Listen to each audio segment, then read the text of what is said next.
Hi, I'm Sophia, the girl with crazy pink hair, and welcome. I think that was a bit much. This is episode 2 of the series where I try to beat Stardew Valley without rushing the game. In the previous episode I played through week 1, in this episode it will be week 2 of spring. Strap in because a lot is about to happen. On day 8, I started off with getting myself 30 parsnips at PRs. I realized that I could have gotten more, but I decided to pick the amount I would be willing to water daily. I also had to mine. I wanted to mine. After promptly planting the parsnips, I headed to the mines.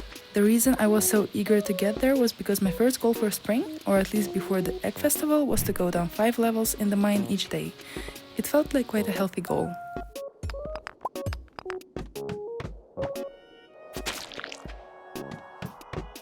I managed to get down to level 20 and then decided to fight some slimes to complete the initiation quest, as it would let me into the Adventurers Guild and I really needed a better sword. I've tried to go down to level 50 with a rusty sword once. It was painful, quite literally. On day 9, the luck forecast was good fortune, so I took my geodes to Clint to see what I would get. Before that, I quickly watered my crops and headed to the beach to sell some beach forageables for some cash at Willie's. The geodes that Clint opened up gave me a lot of coal as well as gems, and I was able to partially fill up the museum. You know, if Santa giving us coal was a part of Stardew Valley, I'd be very happy for that coal. What am I saying? Also, fun fact, you cannot throw away the items you get as a reward from the museum, so now I had 9 extra cauliflowers, and to be honest, I was quite happy about that.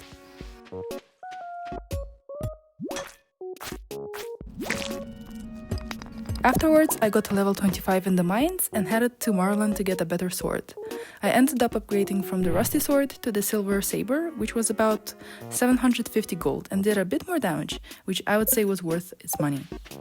For some reason, I then decided to go back into the mines, but thanks to that, I managed to beat my 5 levels goal by another 5. Back at home, I planted the 9 cauliflowers and went to sleep. Day 10 was a bad luck day, but it didn't matter to me. Oh no, not me. I fished myself some fish to eat and hit the mines. This time around, it was my least favorite part of the mines. The spooky levels. Between level 30 and level 40. I just really don't like how dark it is in there. I can barely find a ladder. I feel like I'm walking in a dark closet. Like, where's Narnia? Alas, I powered through and managed to get to level 35. Although that was not all. I fished and then decided to go to level 40, once again beating the 5 level goal.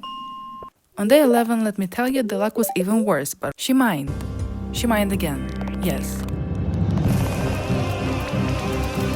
Day 12 and 13 were just me preparing for the egg festival, and me attending it. On day 12 I gathered my parsnips, pre-made the layout for the future sprinklers, and also got some gold from the quest's advancement. By the way, I never really knew how valuable the quests and help wanted notice board is, but it is a great way to earn gold, especially early game, and some quests gave me 600 gold, so my friends, do the quests. Quest is good. Afterwards, I sadly realized I missed Vincent's birthday, and finally got myself a backpack upgrade. I would now have 24 inventory slots. Now I wonder about all of those chests I made, like they're just standing there waiting for me. Why are we still here? Just to suffer? Oh, and for some reason I forgot to mention this, but I don't usually talk to anyone, in Stardew Valley, so I made it a goal to give the villagers a gift on their birthdays to make the playthrough more meaningful to me.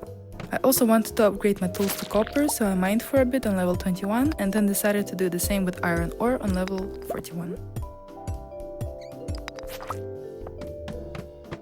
Day 13 was the egg festival, so I didn't have much planned. Also, here's a quick Stardew Valley trivia question. How many eggs do you need to win the egg festival? Tell me what you think. I gathered my smelted iron, harvested a few crops, and pre-placed the sprinklers for the strawberries that I would buy. I keep messing up the word sprinklers. I either say sprinklers or sprinkler. I made sure to fertilize the tilled spots, not willing to pass up on a chance of better quality crops. I also decided this time around to actually participate in the egg festival and went home with a straw hat as a prize. Fun fact, I never liked to participate in Stardew Valley in-game events, and now that I think about it, I sound like a hermit. That is why I am pushing myself out of my comfort zone for this series and aiming to attend all of them.